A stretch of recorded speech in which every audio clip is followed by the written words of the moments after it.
తండ్రి నుంచి సంగీతాన్ని వారసత్వంగా తీసుకున్న సతీష్ 2 వయస్సు నుంచే హార్మోనియం వాయించడం ప్రారంభించారు. 16 ఏళ్ల వరకు తండ్రి వద్దే శిక్షణ పొందిన అనంతరం ప్రత్యేక మ్యూజిక్ కోర్సులు చేసి మ్యూజిక్లోనే పీహెచ్డీ చేశారు.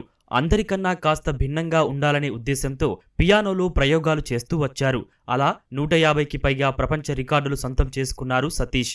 ఇటీవలే వరల్డ్ బెస్ట్ పియానిస్టుగా గిన్నీస్ బుక్ ఆఫ్ వరల్డ్ రికార్డులో స్థానం సంపాదించుకున్నారు.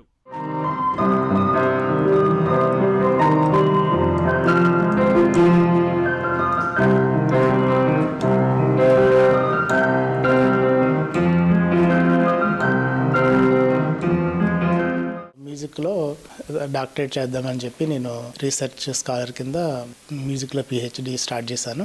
ఫస్ట్ పిహెచ్డి అలా అయింది. దాని తర్వాత అన్ని హానరీ డాక్టరేట్స్ వచ్చాయి.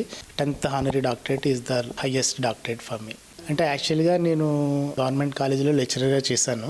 దాన్ని రిజైన్ చేసేసి ఈ మ్యూజిక్ ఫీల్డ్లోకి వచ్చాను అనమాట. అంటే దీంట్లో నాకు బాగా క్వాలిఫికేషన్ ఒకటి ఎక్కువ ఉండటం, దాంతోపాటు నాకు ప్యాషన్ ఉండటం వల్ల దీని మీద మ్యాథ్స్ కంటే దీని మీద నాకు ఇంకా బాగా టైం స్పెండ్ చేయడం నచ్చింది అనమాట. హైదరాబాద్ వెస్ట్ మారేడుపల్లిలో స్థిరపడ్డ సతీష్ ప్రభుత్వ ఉద్యోగానికి సైతం రాజీనామా చేసి రోజూ 14 గంటలు సాధన చేసేవారు. జాతీయ, అంతర్జాతీయ రికార్డులు, గౌరవ డాక్టరేట్లతో ఇల్లంతా నింపేశారు. అలవోకగా పియానో వాయిస్తూ ఏఆర్ రెహమాన్ రికార్డులను తిరగరాసి వరల్డ్ ఫాస్టెస్ట్ పియానో ప్లేయర్గా గుర్తింపు పొందారు.